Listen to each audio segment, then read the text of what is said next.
As Mohamed already introduced myself, I'm Frank Wilde from Germany. I'm the Vice Chair of the Department of Oral Maxillofacial Surgery in Ulm, and also working at the University Hospital in Ulm.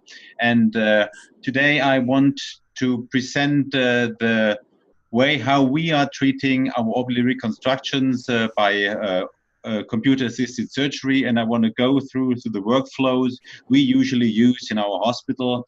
And first, there will be a presentation about the entire workflows with 2 cases, and then we have another 2 case discussion of very special things where you also have the opportunity to get some questions where you can answer it during this presentation. First, I want to start with my presentation now, and with my first slide. And when we talk about computer-assisted surgery, also in orbital reconstruction or midfacial reconstruction, we always talk about our workflow of computer-assisted surgery. We always start beginning with a 3D imaging. So we always need proper imaging, at least with a high-resolution CT scan or probably a CBCT scan from at least 1 millimeter slice thickness up to 1.5.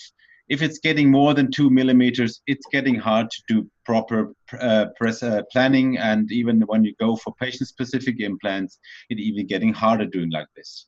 This is the first step you always need before you start with computer-assisted planning of reconstructions.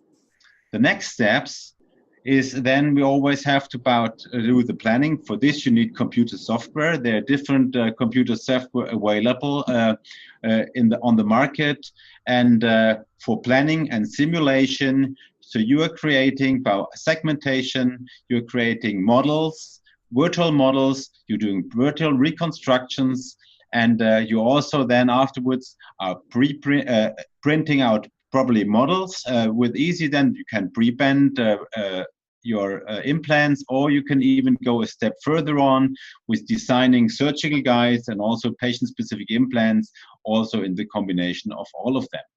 So this, and afterwards you have to go into this in the OR to preparing surgery, performing surgery, and during surgery you have to bring your plan into the OR, that the result of your planning will also show up in your patient at the end. And this is the biggest step where your skills is needed, and also some tools are very helpful. For one thing, I want to mention about the navigation system, but also the format during your planning procedure, designed surgical guides, and also your patient-specific implants, which usually have a special fit just to this patient. And last but not least, we also want to get better, because there's always a learning curve during surgery for all of us. And we want to validate, we want to quality control, because we always want to see what can we do the next time better. And for this, when it's available, the best thing is to do it intraoperatively, that you do intraoperative CT scanning or CBDC scanning. And at the end, you compare and you fuse your postoperative results, your scans, with your preoperative planning to see whether the result is the same you planned before. So this is a workflow. It's always more or less the same, and you always have to go through step by step when you're starting with computer-assisted surgery in maxillofacial surgery. I first want to show one case, or start with this case. It's the primary reconstruction, at this time with an anatomical preformed mesh.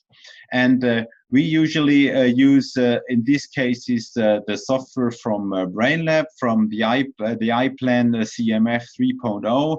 And the first thing, when we load in our CT scan in the software, we have to consider first the evaluation. And for evaluation, we also have to put the patient in the coordinate system, that we have a proper look on this. And I want to show for you a small video how we proceed this, because and why this is so important.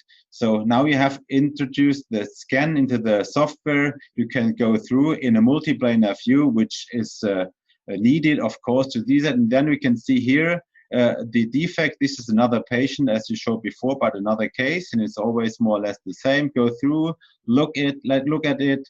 Where is the the defect. You can see it here as well, that there is orbital floor fractures. And then another thing is that you have to orientate it, because it's very important when the patient, when the CT scan is not in the right position, you see it, especially here in the coronal view, that the orbits are getting bigger from one side and the other side. So it's very hard to compare it. So it's very important to put the data set in the right position during national head position, according here to the Frankfurt horizontal line. You can see it here, and then in the midline, and also that it's straightforward in the thing. And then you can compare right and left orbit very properly. You can look for the zygomos if everything is in the right position. When you've done that, you can align this in this position, and then you can get further on with your planning procedure, because this is also possible for all the management, for mirroring procedures and all these things we are doing then during our orbital reconstructions. The next thing is then we want to do our preparation, our planning procedures. And for this, we need a model, because we can't manipulate the CT scan. We can just create a model out of our CT scan, and then we can use the CT scan, and then we can do planning with these virtual models. And for this, the most important step is that there is a segmentation needed.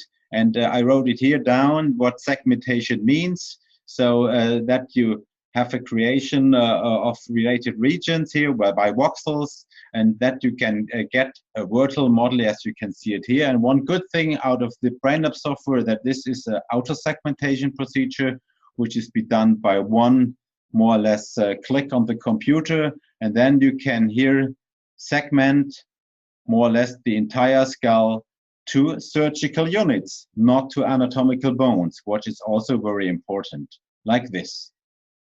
Also want to show it just with a small video. In the video, how this works like on the screen, more or less online. You see here the sex case. You click here on the list, you can see which kind of region you want to segmentate. Then you go for auto segmentation here. You can see it here. I just clicked on this. Then it takes a while, depends on the power of your computer, and then you get the segmentation, the auto segmentation of the orbit. Now here of the left orbit, you can see it here, and then you can go through and can check whether this segmentation is okay, or whether there are some, because the computer is picking areas of the CT scan. And when there are different grayscale, on the basis of the grayscale, and when the grayscale is different, sometimes the computer picks not the right bone you want to have. But in this case, you see it's a proper segmentation of the entire left orbit. Yeah, here you can see it.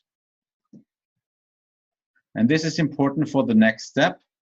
And also you told you, we are not talking about bones. We are talking about surgical units, because when we think about our orbit, the orbit is out of 7 bones. So this is very important when you're starting with these segmentation procedures. And you always have to keep that in mind.